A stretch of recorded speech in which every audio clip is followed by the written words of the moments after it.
সকল প্রশংসা বিশ্বজাহানের প্রতিপালক অতীব দয়ালু করুণাময় বিচার দিনের একমাত্র বিচারক আমরা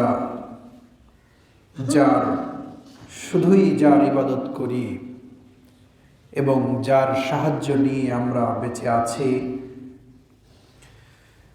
সেই আল্লাহ সুবহানাহু ওয়া তাআলার জন্যই হৃদয় থেকে মন ও বিবেককে এক করে দাবি স্বরূপ এবং একমাত্র উপযুক্ততা আল্লাহর প্রশংসা আমরা আদায় করি, যিনি এই প্রশংসার একমাত্র হকদার। আলহামদুলিল্লাহ। দরুদ ও সালাম, আল্লাহর দয়া এবং শান্তি প্রিয় নবী মুহাম্মদুর রাসূলুল্লাহ সাল্লাল্লাহু আলাইহি ওয়াসাল্লামের প্রতি। সম্মানিত মুসল্লিবৃন্দ,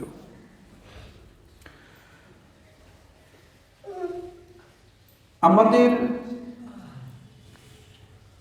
এই দুনিয়াবী জীবনটা সুখ দুঃখ, হাসি কান্না, সুস্থতা অসুস্থতা, কখনো সম্পদ পর্যাপ্ত, কখনো আবার অভাব চারিদিকে, কখনো মানুষের সঙ্গে হাসি খুশি, স্ত্রী পরিবারের সঙ্গে এতটাই মহব্বত যে মনে হয় যে আমার মতো সুখী মানুষ আর কজন আছে। পরক্ষণে বা পরবেলাতেই আবার দেখা যায় যে পরিবারের এমন একটা ছোট বিষয় বা কোনো বিষয় নিয়ে এমন একটা ঝামেলা হলো, মনে হয় এ দুনিয়ায় থাকার চেয়ে না থাকাই ভালো। এভাবেই কিন্তু আমাদের জীবনের কারো জীবনের গতি প্রকৃতি এক কখনোই থাকে না। পরিবর্তিত একটা অবস্থার মধ্য দিয়ে আমাদের জীবনটা কবরের দিকে বা চূড়ান্ত আজাল শেষ পরিণতির দিকে আমাদেরকে যেতে হবে। আল্লাহ আমাদেরকে নিয়েও যান। আজকে আপনাদের সামনে আলোচনা করব ইয়াদাতুল মারিদ ওয়া আদাবুহা।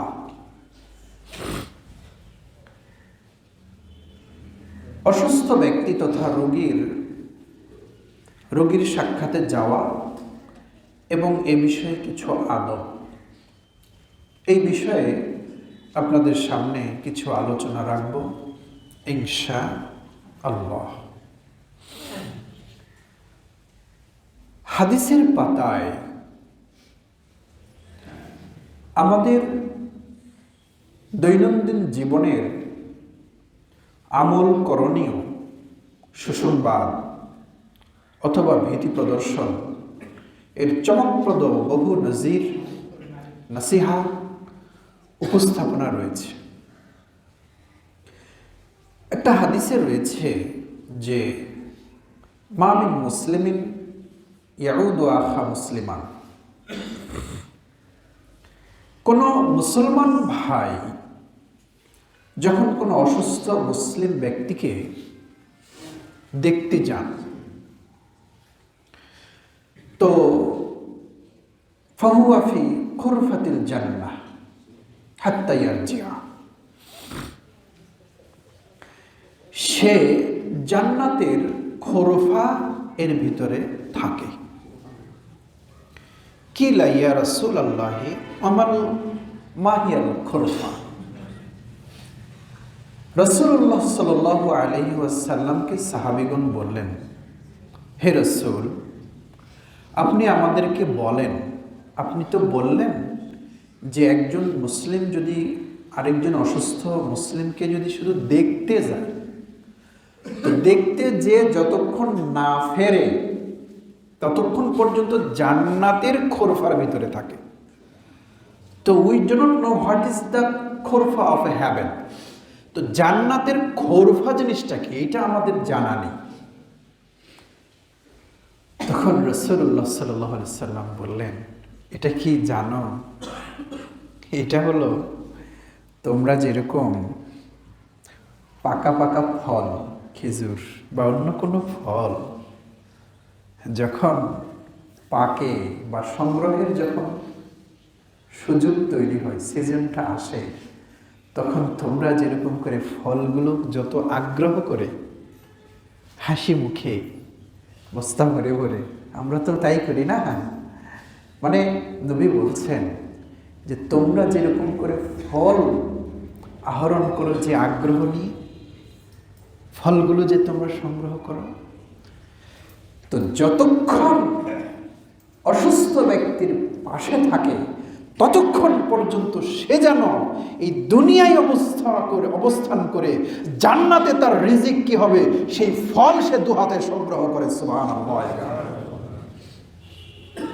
কি আমল, কত বড় আমল যে জান্নাতে আমি আমার ফল রিজিক আমি দুনিয়াতেই সংগ্রহ করছি। কি আমল? আমি অসুস্থ মুসলিম ভাইকে দেখতে গেছি। আপনারা বিখ্যাত এই হাদিসটা জানেন যে ইয়াকুলুল্লাহু রাব্বু আযজা ওয়া জাল ইয়াউমাল কিয়ামাতি ইয়া ইবনা আদম কুনতু মারিদ ফালাম তাউদনি ক্বালা কাইফা ওয়া আনতা রাব্বুল আলামিন। যে কিয়ামতের দিন আল্লাহ বানি আদমকে বলবেন যে আদম সন্তান, আমি অসুস্থ ছিলাম, তুমি তো আমার দেখতে আসো নাই, সেবা করো নাই।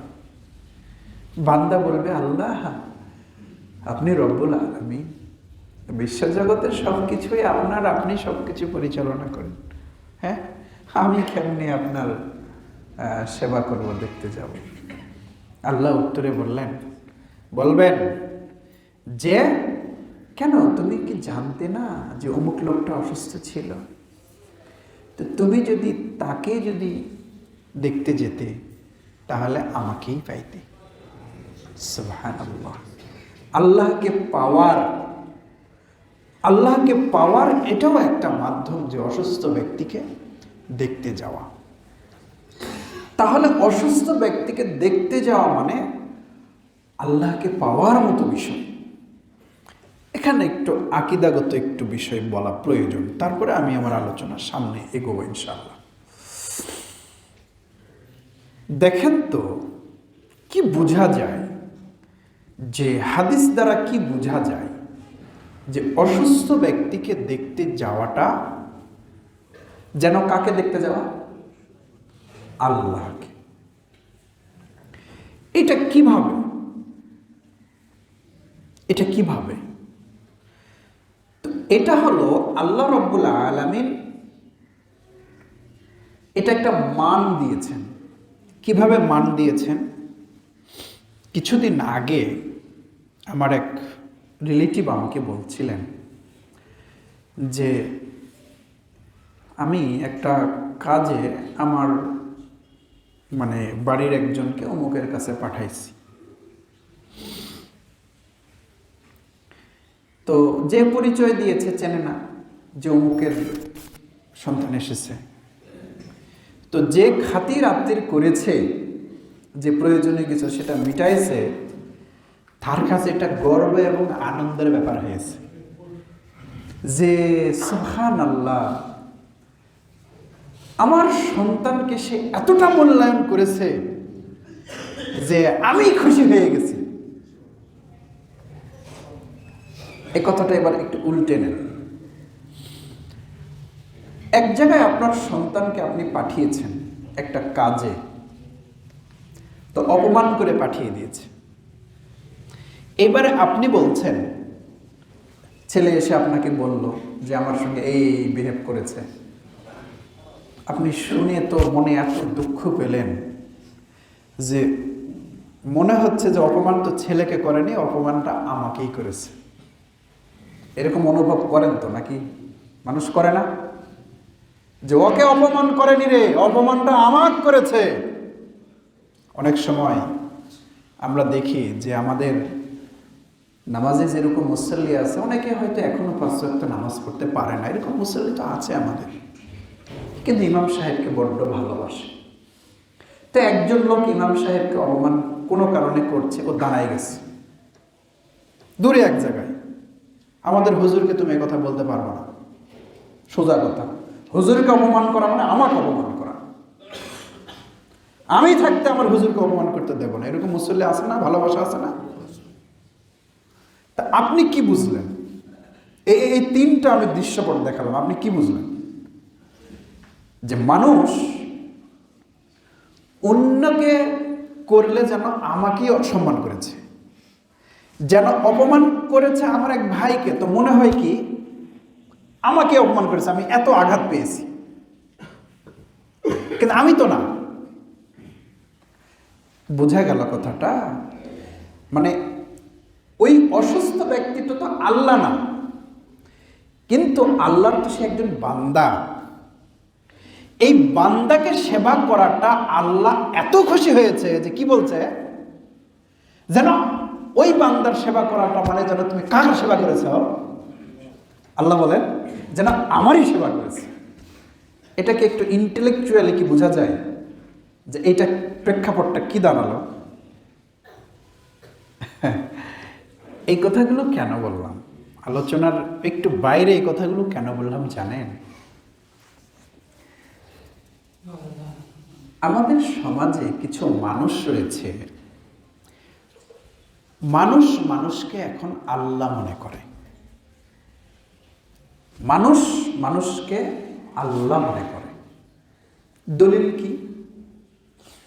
দলিল হলো এইটাই, মনে করেন কিছু হাদিস আছে, আল্লাহ বুঝাতে চেয়েছেন একটা, আর এরা বুঝে গেছে আরেকটা। কেমন বুঝে গেছে? ওই যে একজন বান্দা যখন নফল ইবাদত করে, করতে করতে করতে করতে ফরজ ইবাদত করে, নফল ইবাদত করে, করতে করতে বান্দার আল্লাহর কাছে এত প্রিয় হয়ে যায় যে বান্দার হাত যেন আল্লাহর হাত হয়ে যায়, বান্দার চোখ যেন আল্লাহর চোখ হয়ে যায়, বান্দার পা যেন কার পা হয়ে যায়? আল্লাহর পা হয়ে যায়। তাহলে আমার পীর সাহেব এত আমলদার, আমার পীর সাহেবের এখন পা, হাত, চোখ সবই এখন কি হয়ে গেছে? আল্লাহ হয়ে গেছে। তো এখন আল্লাহকে পেতে গেলে আমি যদি, আল্লাহ তো এখন হয়ে গেছে তো আল্লাহ, এখন যদি সিজদা করি একে, তাহলে সমস্যা কি? হাদিসে তো আছে।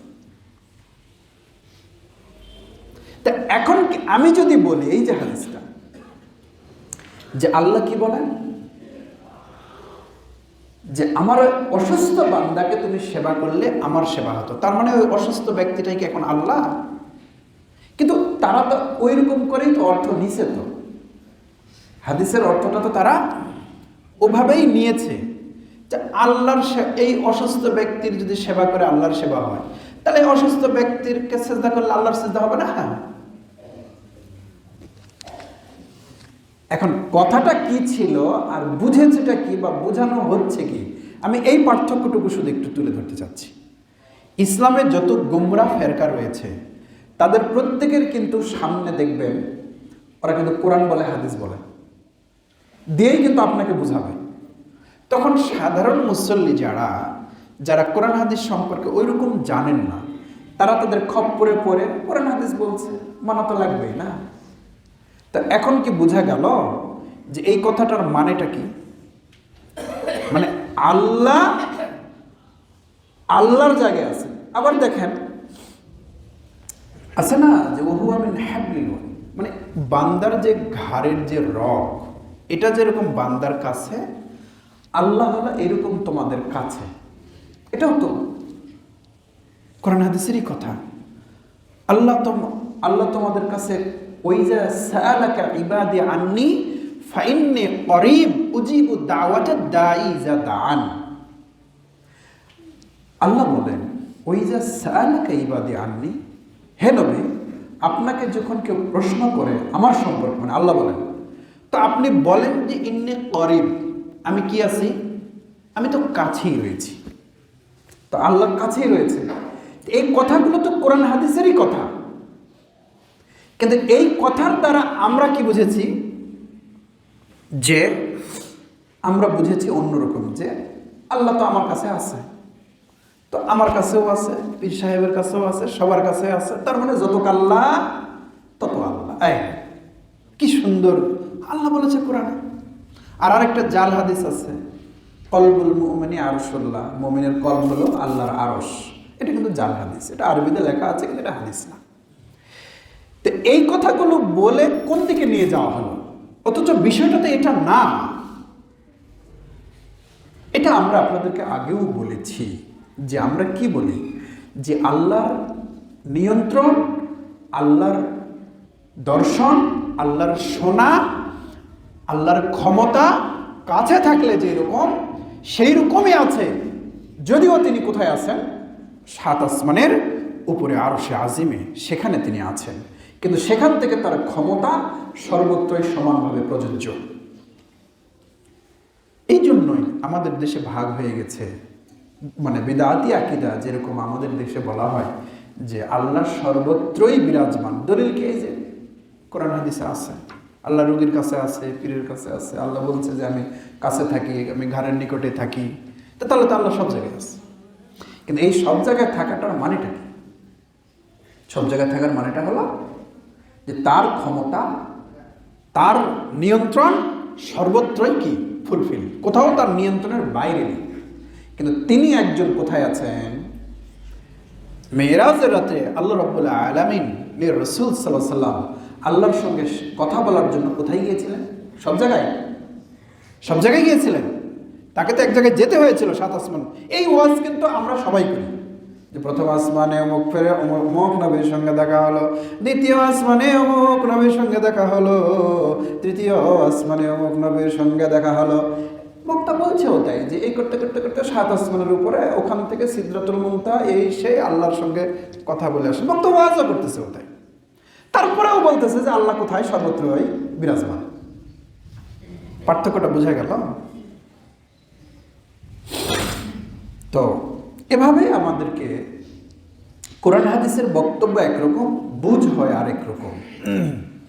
তো একটা আকীদাগত বিষয় আপনাদের সামনে একটু তুলে ধরা প্রয়োজন ছিল এই হাদিসের আলো। মূল আলোচনায় ফিরে আসি।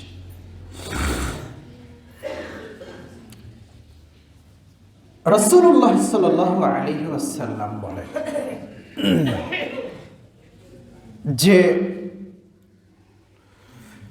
যখন কোনো বান্দা, একজন মুসলিম আরেকজন মুসলিম অসুস্থ ব্যক্তিকে দেখতে যায়, মনে করেন যে আপনি একদিন সকালে একজনকে দেখতে গেছেন, সময় হয়েছে দেখতে গেছেন, অথবা আপনি সন্ধ্যার দিকে, বিকেলের দিকে আপনি কাউকে দেখতে গেছেন, অসুস্থ ব্যক্তি।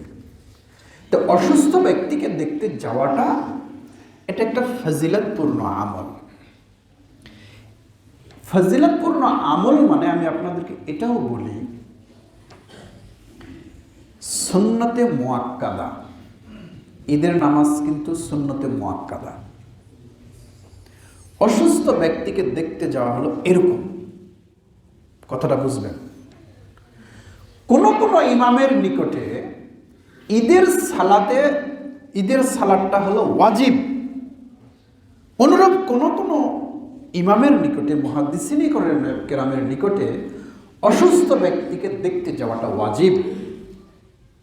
কোন কোন আলেম এ ফতোয়া দিয়েছেন যে জানাজার সালাতে যেরকম অংশগ্রহণ করা ফরজুন আলাল কিফায়া, অসুস্থ ব্যক্তিকে দেখতে যাওয়া এবং তাদের সেবা করা এটা হচ্ছে ফরজুন আলাল কিফায়া, মানে ফরজে কিফায়া। এই কথাটা কিন্তু খুব গুরুত্ব সহকারে কিন্তু ভাবতে হবে। অতএব রোগীকে দেখতে যাওয়া এটা কিন্তু কি আমল জানা গেল?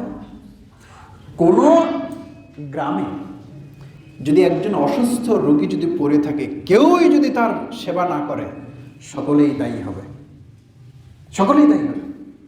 কিছু লোক যদি আদায় করে তো আদায় হয়ে গেল জানাজার মতো, অন্যগুলোর দায় খণ্ডাও। বিষয়টা কিন্তু ভাববার বিষয়। যেমন গুরুত্বপূর্ণ তেমনই ফজিলাতপূর্ণ, সুবহানাল্লাহ। কিন্তু আমরা এটাকে মানে মানে ঐচ্ছিক করে নিয়েছি। অথচ রাসূলুল্লাহ সাল্লাল্লাহু আলাইহি ওয়াসাল্লাম সাহাবীদেরকে বিষয়টাকে ওইভাবে রাখেননি। যতটা গুরুত্ব দেওয়া হয়েছে আমরা ওইভাবে গুরুত্বটা প্রকাশ করতে হয়তো পারিনি। এটা আমাদের ব্যর্থতা হতে পারে। আল্লাহ রাসূল বলেন, মা মিন মুসলিমিন, যখন কোনো মুসলমান অন্য কোনো মুসলমানকে দেখতে গেল, হয়তোবা সে সকালে দেখতে গেছে, এই যে তার খোঁজ নিতে গেছে, তাকে দেখতে গেছে, আমার এক বান্দা অসুস্থ হয়ে পড়ে আছে, আরেক বান্দা তাকে দেখতে গেছে। আল্লাহ রব্বুল আলামিন এই আমলটাকে এত ভালোবাসেন, এই আমলটাকে এত পছন্দ করেন, এই আমলটা আল্লাহর কাছে এত দামি, তিনি ৭০,০০০, কত বললাম? আল্লাহ রব্বুল আলামিনের ৭০,০০০ ফেরেশতাকে আল্লাহ লাগিয়ে দেন যে এই রোগী না, এই রোগীকে যে ব্যক্তিটা দেখতে গেছে তার জন্য সকালে দেখতে গেছে, সন্ধ্যা পর্যন্ত ৭০,০০০ ফেরেশতা ওই দেখতে যাওয়া ব্যক্তির জন্য দোয়া করতে থাকে। একবারই দোয়া করে শেষ, বিষয়টা তা না। হাত্তা ইউমসি, সন্ধ্যা পর্যন্ত এই ৭০,০০০ ফেরেশতা তার জন্য দোয়া করতেই থাকে, করতেই থাকে, করতেই থাকে। আপনি ভাবতে পারেন কখন গেছেন? সকালে, সকালের টাইম ৮টা ৯টা 10টা যখন বেরিয়েছেন চলে এসেছেন আপনি, কিন্তু কত হাজার ফেরেশতা আপনারা আমার জন্য দোয়া করছে। সুবহানাল্লাহ, ৭০,০০০ ফেরেশতা দোয়া করতে আছে। আপনি কিন্তু এসে কিন্তু ওই আলুর জমিতে চলে গেছেন, আলু তোলার সিজন, দোয়া চলতে আছে, সন্ধ্যা পর্যন্ত দোয়া আপনার জন্য হতেই আছে। রাসূল বলেন, কোনো ব্যক্তি সকালে সময় পায়নি, সে বিকালের দিকে, সন্ধ্যার দিকে রোগী দেখতে গেছে, খোঁজ নিতে গেছে, দেখে চলে এসেছে, দোয়া পড়েছে, চলে এসেছে। আল্লাহ রাসূল বলেন, পরের দিন সকাল পর্যন্ত ও তো রোগী দেখে এসে খাওয়া দাওয়া করেছে, নিজের প্রয়োজনীয় কাজ সেরেছে, আল্লাহুম্মা বিসমিকা আমতু আহিয়া বলে বেডে ঘুমিয়েছে, সে ঘুমিয়ে আছে। অথচ রাসূল বলেছেন ওই রোগী দেখা ব্যক্তির জন্য ফেরেশতা ৭০,০০০ ফেরেশতা সকাল পর্যন্ত তার জন্য দোয়া করতে থাকে।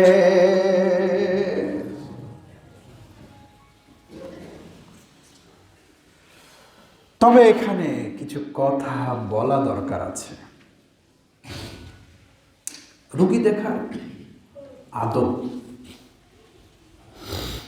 মানে এই কথাটা একটু বলতে চাচ্ছি না, তারপরে একটু বলার দরকার। কিছু কিছু ওভার চালাক বা কিছু কি বলবো, এটা কিছু লোক থাকে না, বলাটা কেমন হবে। একজন আমাকে অভিযোগের স্বরে বললেন যে, অভিযোগের স্বরে, মেয়েকে বিয়ে দিয়েছি, হঠাৎ করে মেয়ে অসুস্থ, জীবন যায় যায় হয়নি, এখানে বড় হাসপাতালে নিয়ে গেছি, এইরকম একটা অবস্থা। এখন রোগী দেখা তো হাদিস তো আপনারাও জানলেন যে রোগীর কাছে যতক্ষণ থাকবে ততক্ষণ সে জান্নাতের কি ফল সংগ্রহ করবে। আবার কি দেখে আসলে সকালের দিকে গেলে সন্ধ্যা পর্যন্ত, সন্ধ্যায় গেলে সকাল পর্যন্ত ৭০,০০০ ফেরেশতা। কথা তো ঠিকই আছে বাবা। রোগী যার পরিবারে থাকে তার যে রোগীকে দেখা, আবার নিজেদেরও তো জীবন আছে, কর্ম আছে। এটা যার বাড়িতে রোগী আছে, অসুস্থ বাবা মা আছে, আপনারা প্রত্যেকে এগুলো জানেন। তারপরেও যে মানুষ কেন অবিবেচক হয়ে যায়। বিআইবিএন গেছে, বুঝলেন তো, বিআইবিএন গেছে তো বিআইবিএনকে কি আর ওই ডাল ভাত কি দেওয়া যাবে? ডাল ভাত তো দেওয়া যাবে না।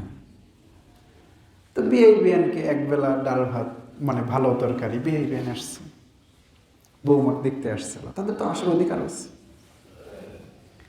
দুপুরেও ভালো খাবার, রাতেও ভালো খাবার, এদিকে রুগীও টানতেছে, এদিকে বিআইবিএন। আপনারা তো জানেন এখন মেহমান আসলে কি অবস্থা। তো বিআইবিএন আর 3 দিনেও যায় না, মনে কিছু নেবেন না। বিআইবিএন আর 3 দিনেও যায় না। বলেন তো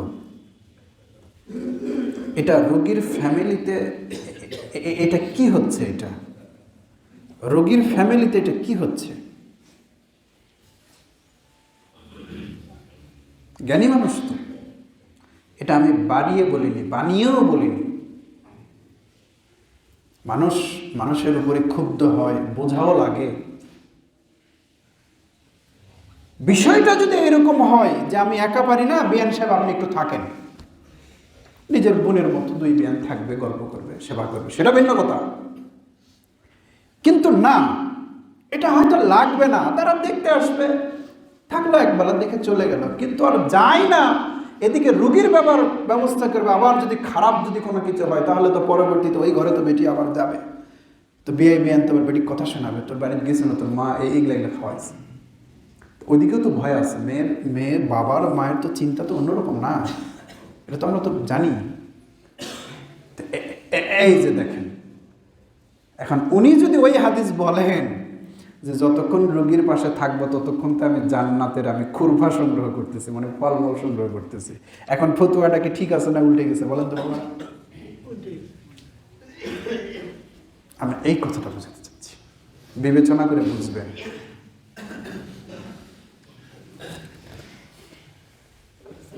হাদিসের জায়গায় হাদিস সঠিক, তো বুঝের আমাদের পার্থক্য আছে। আচ্ছা বলেন তো, জুমার দিন কোনো ব্যক্তি পরে এসে ব্যক্তিদেরকে এরকম ঘাড় ফাঁকা ফাঁকা করে করে করে করে সামনে এসে বসা জায়েজ না না জায়েজ? এটা আপনার ফতোয়া সবাই জানেন, এটা জায়েজ না। আপনি যত বড় কর্মকর্তা ডিসিএসপি হন না কেন, আপনি পরে আসছেন, পরে বসবেন, যেখানে জায়গা পাবেন সেখানে। কিন্তু জুমার দিন কোনো ব্যক্তির ওই কাতার ফাঁকা করে করে করে সামনে আসার অনুমতি নেই। হাদিস তো ঠিক আছে। এখন মুয়াজ্জিন সাহেব আজান দেওয়ার আগে মসজিদ ভরে গেছে, ভালো মনে করেন ক্ষতি। এখন উনি আজান দেয়, তাহলে কি ওখানে বসবেন না ভিতরে আসবেন? কথাটা কি বোঝা যাচ্ছে? মানে আমাদের হয়ে গেছে কি জানে, মানে আমাদের মানে এমন কিছু বিষয় আমরা ফেস করি, মানে খুব দুঃখ লাগে। এক জায়গায় আমাকে একটা প্রশ্ন করছে, এই 4-5 জন ব্যক্তি একই সমবয়সী আসছে, একজন আমাকে প্রশ্ন করতেছে, তো সাইড থেকে আরেকজন উত্তর দিয়ে দিচ্ছে। মানে তার কাছে প্রশ্নের উত্তর দেওয়াটা সহজ, প্রশ্ন যেন আমাকে করছে যে হুজুর এই সমস্যাটার সমাধান কি হবে। তো যত প্রশ্ন করছে ওই সাইড থেকে দিয়ে দিচ্ছে, আমি চুপ করে আছি, শুনি। তার মানে বর্তমান প্রযুক্তির যুগে মানে এত ওয়াজ মাহফিল, মানে সবার মোবাইলে আছে, বুঝলেন? এখন সবাই আমরা মুফতি হয়ে গেছি, ফতোয়া আমরা সবাই দিতে পারি। তো যে প্রশ্নগুলো করতেছে ওই প্রশ্নগুলো উত্তর দিতে আমার সময় লাগবে, কিন্তু আমার আশেপাশের লোকজনের সময় লাগতেছে না, খুব অবলীলা এই ফতোয়া দিচ্ছে। আমি মনে মনে ভাবছি, হায় রে, এই লোকগুলো কোরআন হাদিস না পড়ে শুনে শুনে ফতোয়া দিচ্ছে, আমার ফতোয়ার দরকারই নেই, তা আমি পড়াশোনা করে কি করলাম? সবাই এখন ঘরে ঘরে মুক্তি হয়ে গেলে তো সমস্যা। আমি এইটাকে একটু নলেজ আপনাদেরকে একটু জানাচ্ছি, প্রথম থেকে আমি বলে আসছি যে হাদিস কোরআনের জায়গায় আছে, কিন্তু হাদিস কোরআনের ব্যাখ্যা আমাদের দিকে একদল বাতিল ফেরকা, ওরা যেরকম করে নিয়েছে, হাদিস পেয়েছে তো আল্লাহ সব জায়গায় বানিয়ে দিচ্ছে, পীর সাহেবের ভিতরে আল্লাহ বানিয়ে দিচ্ছে, হাদিস আছে। তো এভাবে তো সমস্যাগুলো তৈরি হচ্ছে। অতএব আপনি জানেন, এটা জানতে হবে, তবে বিশেষ বিশেষ ক্ষেত্রে ফতোয়া দেওয়ার ক্ষেত্রে আলেমদের শরণাপন্ন হবেন। ব্যক্তিগতভাবে ফতোয়া দিতে চাইলে আপনি এলোমেলো করে ফেলবেন। হাদিস আছে কিন্তু অর্থ এটা না। ব্যাখ্যা ওইটা না, বুঝায়নি ওইটা, বা আরো অন্য কোনো হাদিস আছে যেটা অন্যটা বুঝাতে পারে। এই জায়গায় আপনাকে সতর্ক থাকতে হবে।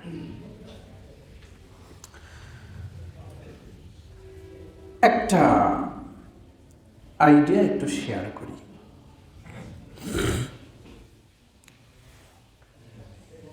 আমরা অনেক সময় বিপদগ্রস্ত হই, এবং বিপদে রাসূলুল্লাহ সাল্লাল্লাহু আলাইহি ওয়াসাল্লাম বলেছেন, আস-সাদাকাতু তারুদ্দুল বালা।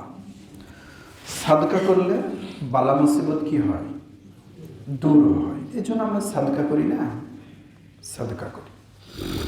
তো আমার কাছে কয়েকদিন ধরে এই কথাটা একটু মনে হচ্ছে যে মুসল্লিদেরকে একটু বলা দরকার, কারণ এই প্রশ্নগুলো আমাদের কাছেই আসে যে হুজুর, আমি একটা সাদকা মেনেছি একটা বিশেষ প্রয়োজনে, তো কোথায় দেব? তা আমরা সাধারণত প্রথম পরামর্শ দিই যে আপনি যেটাই সাদকা দেন না কেন, আপনার প্রতিবেশী এবং আত্মীয় এর হকদার আছে কিনা আগে এখানে দিতে হবে। যদি হকদার যদি প্রতিবেশী আত্মীয় হয়, এখানে আপনাকে আগে দিতে হবে, দূরে না। এটাতে যদি না হয় বা দেখা যাচ্ছে পাওয়া যাচ্ছে না, তাহলে আপনি দেখবেন যে আমাদের অনেক এতিমখানা, লিল্লা বোর্ডিং, অনেক কিছু আছে, আপনারা সেখানে দেবেন। এটা অনেক ভালো কথা। তবে আমার কাছে আরো একটা, এটা থার্ড একটা সিচুয়েশন দাঁড়াবে বা অপরচুনিটি, যে আমাদের প্রত্যেকটা জায়গায় এখন হাসপাতাল রয়েছে, উপজেলা বা জেলা শহরগুলোতে।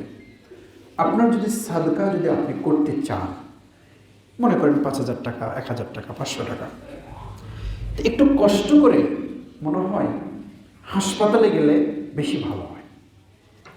কারণ হাসপাতাল মানে আপনি তো বুঝতে পারতেছেন যে ওখানে কিন্তু রুগীই সব, তাই না? আর রুগী দেখার ফজিলত আপনি পেলেন, পাশাপাশি আপনি ওই ওয়ার্ডে ঢুকলে আপনি বুঝতে পারবেন যে ওই আত্মীয় স্বজনের চেহারা, পোশাকের দিকে তাকাবেন, তাদের ব্যাগেজের দিকে তাকাবেন, দেখলেই কিন্তু বুঝতে পারবেন যে কোন ফ্যামিলিগুলো কেমন। এটা কিন্তু বোঝা যায়। সচেতন মানুষ আপনারা জানেন, হাসপাতালে আপনারা ঢুকবেন, দেখলে এক নজর ফেরাবেন, দেখবেন যে বুঝে গেছেন আপনি। তবে আপনি তো সাদকা করবেন না। অসুস্থ ব্যক্তি যারা হাসপাতালে আছে, তাদের এখন প্রয়োজনটা বেশি। তা আমি তো এটা একটা মানে নতুন আইডিয়া নিতে পারি যে সাদকা করব, হাসপাতালে চলে গেলাম, যে দেখলাম যে কোন চেহারাগুলো বেশ মলিন, রুগী তো সবই মলিন, কিন্তু রুগীর সাথে আছে যারা, তাদের চেহারা মলিন, পোশাক মানে মানে খুবই জীর্ণ শীর্ণ, এইরকম একটু দেখে দেখে দেখে দেখে গোপনে কন্ট্যাক্ট করে করে একটু মুসাফা করার ভিতরেই হাতে হাতে কিছু সাদকা করে আসা যায় কিনা, এটা আমার মনে হয় একটা মানে বেস্ট অপরচুনিটি হবে। খেয়াল রাখবেন, আল্লাহ রাসূল সাল্লাল্লাহু আলাইহি ওয়াসাল্লাম কানা গুলামান ইহুদিয়ান ইখদিমুন নবিয়্য সাল্লাল্লাহু আলাইহি ওয়াসাল্লাম, একজন ইহুদি বালক রাসূলুল্লাহ সাল্লাল্লাহু আলাইহি ওয়াসাল্লামের তিনি সেবা করতেন। হঠাৎ করে সেই ইহুদি বালকটা নাই, রাসূল জানতে পারলেন যে ওই ইহুদি বালকটা অসুস্থ হয়ে গেছে, এবং এমন অসুস্থ হয়ে গেছে না বাঁচার মতো অসুস্থতা। আল্লাহ রাসূল সাল্লাল্লাহু আলাইহি ওয়াসাল্লাম ওই ইহুদি বালকটাকে দেখতে তার বাড়িতে চলে গেলেন। আপনারা যারা মনে করেন একটু টাকা পয়সা হয়েছে, গরিব ওই অসুস্থ ব্যক্তিকে দেখতে যাওয়াটা নিজেদের একটু মানে অহমিকার ভিতরে পড়ে, দেখেন রাসূলুল্লাহ সাল্লাল্লাহু আলাইহি ওয়াসাল্লাম রোগী দেখতে যাচ্ছেন, কাকে? যাকে সেবা করে, সেটাকে আবার নিজের ধর্মের না অন্য ধর্মের? অন্য ধর্মের, ইহুদি ধর্মের। এটা জ্ঞানীদের জন্য এগুলো নসিহত। গেলেন, ফাজালাসা ইনদা রাসিহি, মাথার পাশে বসলেন, তার খোঁজ খবর নিলেন, এবং ইহুদি বালক ইসলাম গ্রহণ করেনি, তিনি এই বাচ্চাটাকে বললেন, আসলিম, তুমি ইসলাম গ্রহণ করো। তো ছোট মানুষ, বাবা মা ইহুদি, তো বাবার দিকে ফেল ফেল করে তাকায়, মানে বাবা উপস্থিত আছে, বাবার দিকে তাকাচ্ছে, কি করবেন? মানে নবী বলছে ইসলাম গ্রহণ করো, আর বাবা তো, আমরা বাবার দিকে তাকে থাকি না, আব্বা কি বলবে না বলবে, হ্যাঁ হয়তো তাকিয়ে আছে বাবার দিকে। ইহুদি বলেন, ইত্তাবি আবুল কাসিম, তুমি আবুল কাসিম যা বলে তুমি সেটা মেনে নাও। আবুল কাসিম মানে বুঝতে পারছেন তো, আমাদের নবীজি সাল্লাল্লাহু আলাইহি ওয়াসাল্লাম একটা ডাক নাম কি ছিল? আবুল কাসিম। ফাসলাম, সে ইসলাম গ্রহণ করে ফেলল, আলহামদুলিল্লাহ। হ্যাঁ, রোগী দেখতে যে ইসলামের কাজ হয়ে গেল। রাসূলুল্লাহ সাল্লাল্লাহু আলাইহি ওয়াসাল্লাম বের হয়ে আসছেন আর বলছেন, আলহামদুলিল্লাহিল্লাযী আনকাযাহু মিনান নার। ওই আল্লাহর প্রশংসা যিনি এই বালকটাকে জাহান্নামের আগুন থেকে রক্ষা করে দিলেন, বাঁচিয়ে দিলেন, আলহামদুলিল্লাহ।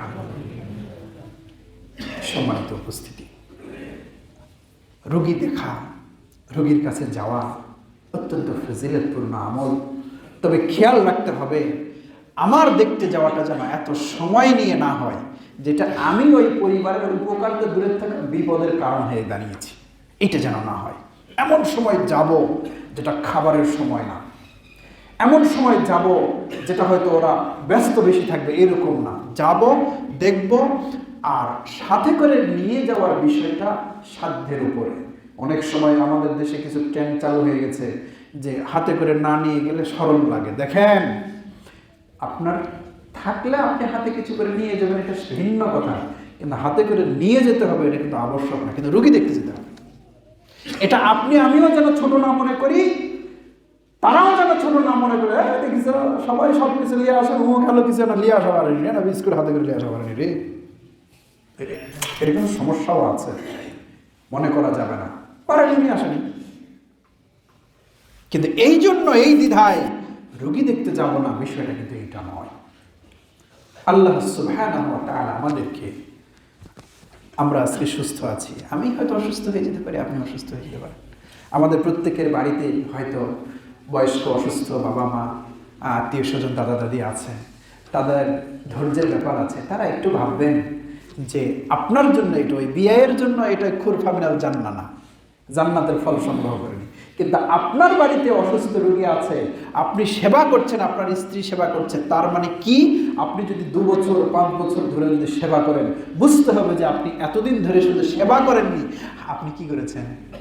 জান্নাতের ফল আপনার নিজের জন্য আপনি আহরণ করেছেন। এবং আপনার জন্য সকাল সন্ধ্যা ফেরেশতা, 70,000 ফেরেশতা কন্টিনিউয়াস দোয়া করতেছে। আলহামদুলিল্লাহ। এই আখিরাতের প্রতি এই ভরসা এবং বিশ্বাস রেখে আমরা আমাদের রোগীদের আমরা সেবা করব, দেখতে যাব। আল্লাহ আপনাকে আমাকে তৌফিক দান করুন।